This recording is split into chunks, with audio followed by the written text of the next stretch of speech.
അസ്സലാമു അലൈക്കും വറഹ്മത്തുള്ളാഹി വബറകാതുഹു. നഹ്മദുഹു വനുസല്ലി അലാ റസൂലിഹിൽ കരീം. അമ്മാ ബഅദ്. അല്ലാഹു ചിലർക്ക് സമ്പത്തും സമൂഹത്തിൽ ഉയർന്ന സ്ഥാനവും നൽകും, മറ്റു ചിലർക്ക് ദാരിദ്ര്യവും പ്രയാസവും. എന്നാൽ ഒരിക്കലും നാം നിരാശരാകേണ്ട കാര്യമില്ല. പണവും പദവിയിലുമല്ല കാര്യം. അള്ളാഹുവിന്റെ അനുഗ്രഹം മറ്റൊരു വഴിയിൽ നമുക്ക് ലഭിക്കുക തന്നെ ചെയ്യും. അത്തരത്തിലൊരു സംഭവമാണ് സൗദി അറേബ്യയിൽ നടന്നത്.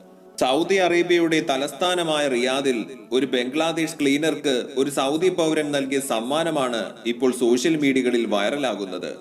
ബംഗ്ലാദേശ് സ്വദേശിയായ നുസ്രോ ഉൽ അബ്ദുൽ കരീം എന്ന പാവം മനുഷ്യൻ തന്റെ ജോലിക്കിടയിൽ ലഭിച്ച സമയത്ത് സ്വർണ്ണക്കടയിൽ വെച്ചിരുന്ന സ്വർണം നോക്കുകയായിരുന്നു. എന്നാൽ ആരോ ആ ചിത്രം പകർത്തി സോഷ്യൽ മീഡിയകളിൽ പോസ്റ്റ് ചെയ്തു. കൂടെ പരിഹസിക്കുന്ന വാക്കുകളും. മാലിന്യങ്ങൾ നോക്കുന്നത് പോലെയാണ് അയാൾ സ്വർണം നോക്കുന്നത് എന്നായിരുന്നു ആ പരിഹാസം. എന്നാൽ ആ ഫോട്ടോ കണ്ട പലരും പ്രതിഷേധവുമായി രംഗത്ത് വന്നു. അതിൽ ഒരാളായിരുന്നു അബ്ദുള്ള അൽ കഹ്ദാനി എന്ന സൗദി പൗരൻ. അദ്ദേഹം ആ ക്ലീനിംഗ് ജോലി ചെയ്യുന്ന മനുഷ്യനെ കണ്ടെത്താൻ പരിശ്രമിച്ചു. ഒടുവിൽ അദ്ദേഹത്തിന് ആ മനുഷ്യനെ കണ്ടെത്താൻ കഴിഞ്ഞു.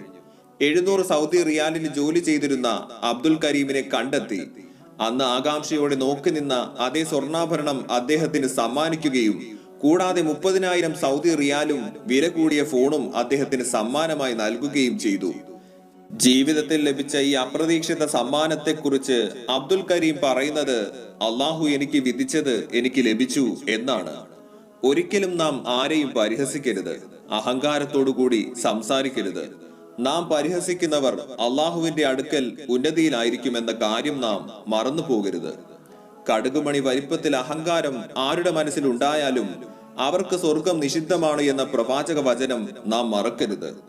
അള്ളാഹുവിന്റെ പൊരുത്തത്തിൽ ജീവിച്ച് മരിക്കാനുള്ള മഹാഭാഗ്യം അള്ളാഹു നാം ഓരോരുത്തർക്കും നൽകി അനുഗ്രഹിക്കട്ടെ.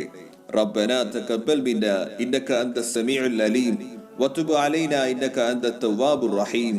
آمين برحمتك يا أرحم الراحمين. صلى الله على محمد صلى الله عليه وسلم.